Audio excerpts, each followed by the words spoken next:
Miracle in the Marsh. The harrowing survival of Air France. Flight 358.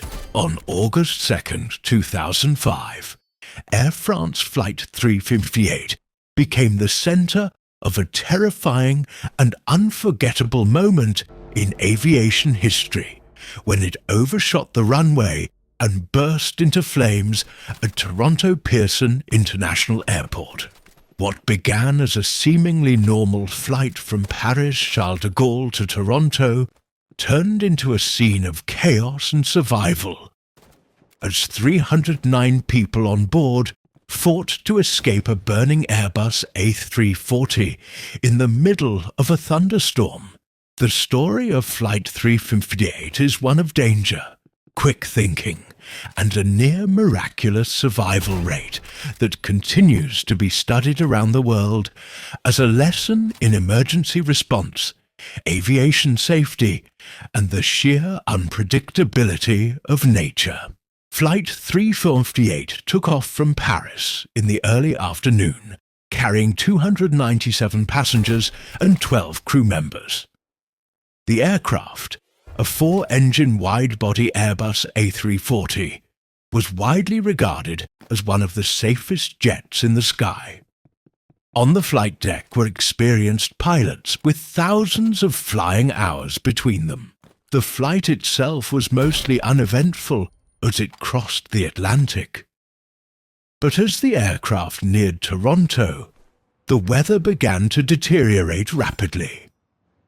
A line of severe thunderstorms had rolled into the area, bringing lightning, heavy rain, and strong crosswinds. Pilots were given clearance to land on runway 24L, a relatively short runway compared to others at Pearson, made even more hazardous by the weather conditions. As Flight 358 descended toward the airport, the cockpit was filled with tension.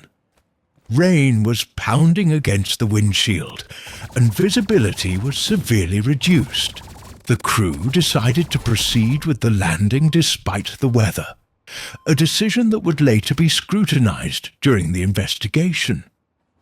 At 4:01 p.m. local time, the aircraft touched down, but far beyond the ideal touchdown zone. Instead of landing in the first third of the runway, it landed closer to the halfway point, leaving little room to decelerate on the slick and rain-soaked surface. Almost immediately, the crew realized they were in trouble. The aircraft's autobrakes and reverse thrusters engaged, but the wet runway drastically reduced their effectiveness. The A340 hydroplaned as the pilots struggled to bring the aircraft to a stop. With only seconds to act, the plane shot off the end of the runway, slid down an embankment, and came to rest in a ravine next to Highway 401, Canada's busiest highway. Within moments, fire erupted from the aircraft's wings, fed by leaking fuel and electrical sparks. Inside the cabin, chaos erupted. Passengers were thrown forward from the force of the sudden stop. Overhead bins burst open, and smoke began to fill the air. Flames could be seen outside the windows, and the flight attendants quickly began yelling commands to evacuate. Within seconds, the crew initiated the emergency evacuation procedures. Passengers rushed to the nearest exits as inflatable slides deployed. Flight attendants directed people out, pushing them to keep moving and leave behind their belongings. In some areas, passengers had to leap through flames and smoke to reach safety.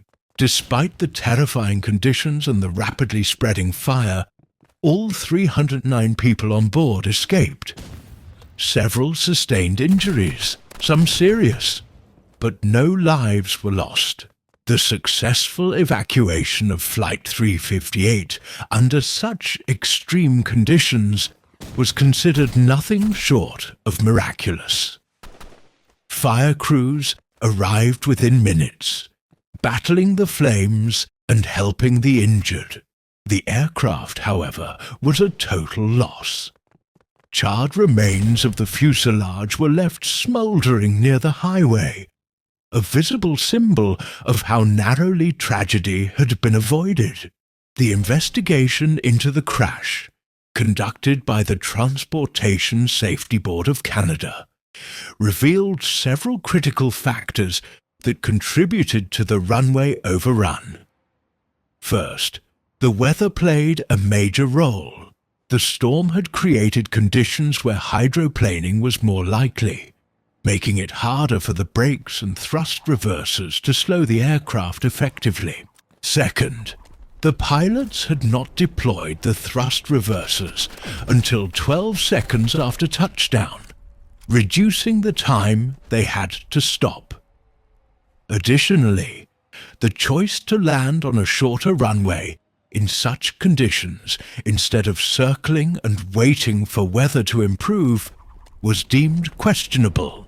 Another key element was the aircraft's position upon landing. By touching down far down the runway, the pilots had limited the available stopping distance, especially dangerous in heavy rain. The report also highlighted the importance of improved runway safety areas, such as engineered materials, arrestor systems that could have helped slow the plane had they been installed.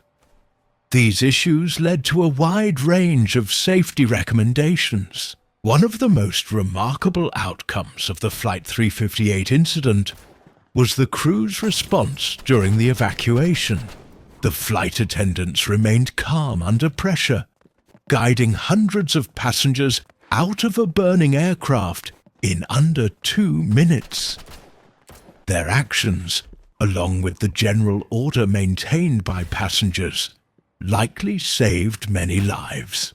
Training and preparation, along with quick reflexes and bravery, were key reasons for the high survival rate.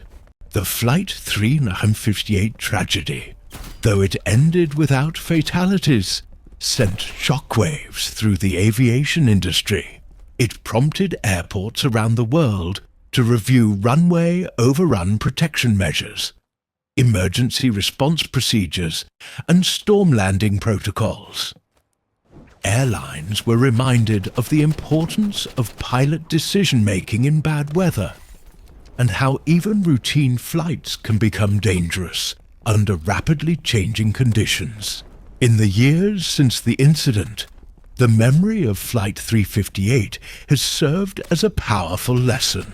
Every safety briefing, every emergency drill, and every evacuation slide on a commercial aircraft today carries the weight of past incidents like this one. Pilots and flight attendants around the world continue to train for situations just like it, knowing that what happened on that stormy afternoon in Toronto could happen anywhere, at any time.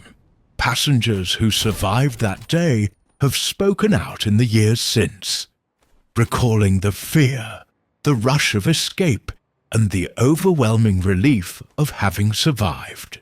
Many say their lives changed forever the moment they stepped off that burning plane. For them, Flight 358 was not just a close call, it was a defining moment. Some were left with physical scars, others with emotional ones, but all were united by an experience that remains vivid and powerful. Today, at Pearson Airport and around the aviation world, Flight 358 is remembered as a turning point. A moment when the worst almost happened, but didn't, because of bravery, teamwork, and a bit of luck. It remains one of the most dramatic examples of how danger can arrive without warning, and how preparation can turn disaster into survival.